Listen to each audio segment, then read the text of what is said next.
გივი, მოკლედ ვისარგებლებთ ახლა იმ შესვენებით, რაც იქნება კვალიფიკაციიდან უკვე უშუალოდ დაწყებით დამთავრებული და 2 სიტყვით რომ გაგვაცნო, გაგვიშალო, რომ იტყვიან დრიფტის წესები, მათთვის ვისთვისაც უცხო ხილი არის, პირველად უყურებს, ბევრმა შეიძლება არ იცოდეს ქულათა კატეგორია, რა როგორ იწერება, რანაირად იწერება და რა უნდა გააკეთოს რბოლელმა.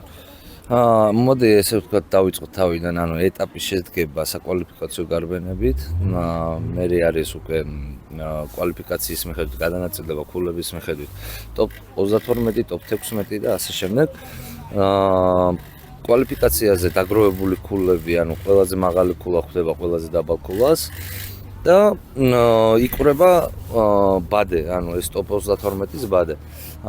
შემდეგ ყოველი ორი გარბენი აქვს მრბოლეს, ერთი არის ლიდერის გარბენი, მეორეა გამყოლის, ანუ chase runs ვეძახით და ამ ორ გარბენს შორის გამარჯვებული დგინდება ყველაზე კარგად, ვინ გაიარა ლიდერანი, ყველაზე მთავარი ლიდერანით ფასდება, ანუ პირველი გარბენით ფასდება მთლიანი საბოლოო შედეგი და შემდეგ chase run-ი, ანუ გამყოლის გარბენით როგორ გაყვა.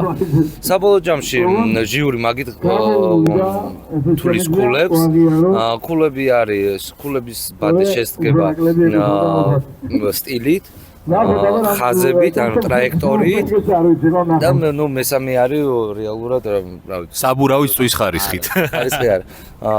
ხო, შეიძლება. ეს სტილში იგულისხმება. და საბოლოო ჯამში ამ დაჯამებული ქულებით ხდება დათვლა ქულების და გამარჯვებულის გამოვლენა. ძალიან კარგი.